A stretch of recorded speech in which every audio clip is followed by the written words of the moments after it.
Bonjour à toutes et à tous. Cette fois, je vous présente un nouveau shoujo et celui-là est une énorme romance épique.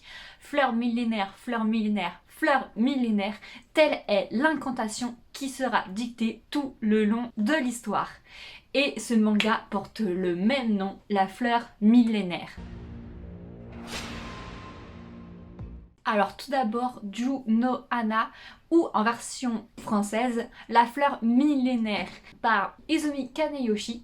Et elle compilée en 15 tomes et est terminée. Et il est édité chez Kazé. En tout cas, il se classe dans les genres historiques et romance. Alors dans cette histoire, on suit l'ascension d'une jeune fille remplie d'obstacles qui n'avait absolument rien demandé. Alors pour situer le contexte, en gros, La fleur millénaire est une romance épique. Elle se déroule sur 4 pays. Il y a le pays de Ko, le pays de Do, le pays de So et celui de A. Celui de A est le pays principal, c'est celui qui gouverne en gros les autres. C'est le pays, disons, principal. Il y a le roi de A qui a une reine officielle et il a une seconde reine, ce qui permet de lier des affinités avec les autres pays, notamment celui de Do qui est le plus grand des pays et qui a une très grande force militaire. Et celui de Ko qui est plutôt un petit pays qui avait vraiment besoin de l'alliance avec celui de A. Rien que dans les premières pages du coup on parle de la fleur millénaire. Mais durant l'histoire, on va un peu oublier cette histoire de fleur millénaire, mais l'histoire ne va jamais quitter les personnages principaux qui, eux, veulent trouver la fleur millénaire, car cette fleur peut exaucer n'importe quel vœu, mais éclot seulement tous les 1000 ans. Et à la fin, du coup, on en reparlera et ce sera vraiment très important. En tout cas, dans l'histoire, du coup, il y aura des confrontations entre les autres pays, il y aura des stratégies, des alliances, plein de revirements de situation, et c'est vraiment très haletant surtout.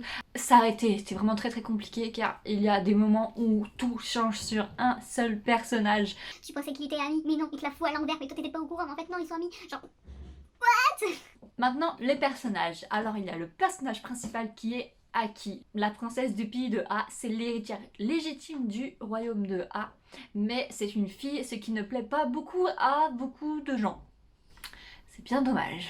C'est du coup la fille de la reine officielle des pays de A. Aki du coup est une petite fille très joyeuse, très espiègle, mais du coup a été délaissée par son père, le roi de A, car elle est née fille et que sa mère est malade et ne peut plus donner d'héritier. Et elle a un demi-frère qui vient de la seconde reine, c'est le fils de la reine de Do. Avec la reine de Do, Aki va nourrir une haine énorme tout au long de l'histoire. Comme étant délaissée par son père, le roi de A, elle devait sans cesse aller voler sa nourriture dans les cuisines du palais pour ainsi se nourrir et nourrir sa mère. C'est ainsi qu'elle a pu rencontrer Akuzei qui sera son meilleur ami et son compagnon durant toute l'histoire. Elle n'a pas sa langue dans sa poche et heureusement car elle n'a pas cessé de subir pendant toute sa vie des moqueries du fait qu'elle est une fille et qu'elle ne peut pas régner. Elle va sans cesse devoir montrer qui elle est et montrer qu'elle est capable d'être là et qu'elle a le droit aussi d'avoir ce titre. En tout cas, c'est un personnage féminin très fort que j'aime énormément. Elle est vraiment... Waouh, quoi, je l'adore. À cause de son titre, elle va devoir faire la part entre ses sentiments amicaux et amoureux. Elle souhaite finalement juste vivre une vie normale avec les personnes qu'elle souhaite.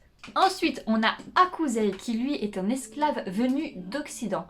Il a les yeux bleus et est blond, ce qui le qualifie de rare.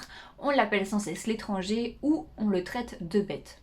Aki a été la première personne à l'avoir considéré comme un humain et avoir comparé ses yeux à la couleur du ciel. Et du coup, ça a beaucoup marqué Akuzei qui a décidé de rester toute sa vie avec elle et de la servir. Mais en tout cas, tout au long de l'histoire, il n'aura pas cessé d'être ultra protecteur avec Aki pour la protéger, car étant la princesse héritière, elle va sans cesse être poursuivie ou vouloir même être assassinée par les ennemis.